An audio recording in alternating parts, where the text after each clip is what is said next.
Hey, good morning, world history. Welcome back, Monday, December 7th.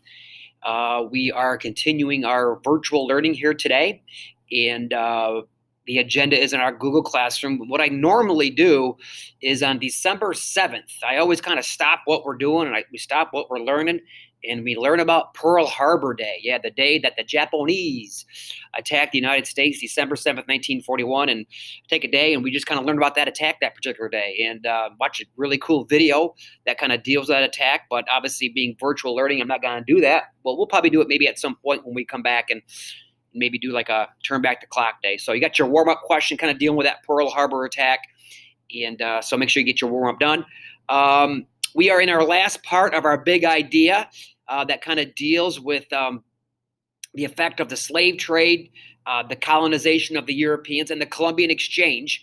And so the last part is going to be dealing with the interaction of the Europeans coming to Latin America, as they encounter the Aztecs and the Incas, and we'll splash the Mayan civilization as well. So your work for today, this is your virtual work for Monday, is TCI Chapter 10.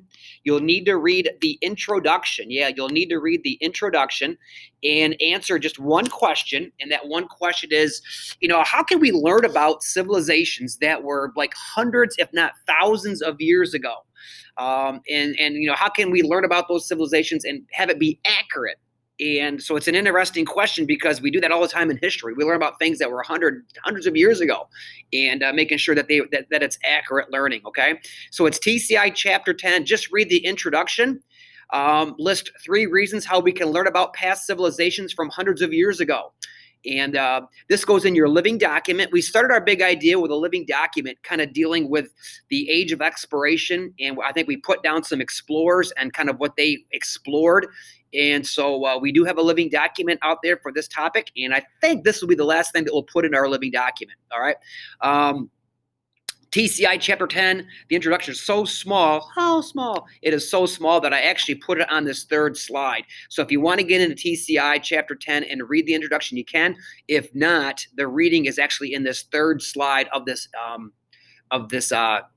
question. So you can just go to the next slide and read about it, and then you should be able to answer your question. Okay. The other thing is due tomorrow, and I'm going to create a link. I'm going to create a link for your West Africa map quiz. Your West Africa map quiz. I'm going to have you turn it in, and I will grade this quiz. So I know that we grade things differently. Sometimes you grade it. Sometimes Illumination Domination. Sometimes you have a classmate grade it. Sometimes I'll grade it. So this quiz will be something that you will turn in, and I'll create that link on Google Classroom. And I will not grade anything late. I gave you time in class on Thursday. I gave you a ton of time on Friday to get it done. So I will not grade this late. So the link will go in and it will be due tomorrow, which is Tuesday. And I will not grade anything late. So there's really no excuse for this not being done and turned in. Okay. So again, we're going to be finishing up our big idea. You'll be getting a study guide, I think, unless you already have your packet. You'll be getting a study guide here by the end of the week, and then we'll take the post quiz. I think next Tuesday. So I think we're shooting for next Tuesday to do our post quiz on this topic. So we did a pre-quiz on Illumination Domination. You'll take your post quiz, and hopefully we can see some growth on what you did the first time you did it as a pre-test, and then what you did it as a post-test. Okay, so that's what we got planned for today. So for today, again, TCI Chapter 10, read the introduction, answer this question, paste some pictures with your question or with your answer, and that goes into your living document. And then your West Africa map quiz is due tomorrow. We will Zoom in on Tuesday, and we'll continue our learning on Zoom. And we'll go from there until we hear otherwise. Okay, that is it for Mr. Flynn. I'll be around today. Have any questions, obviously, you can email me if you need to.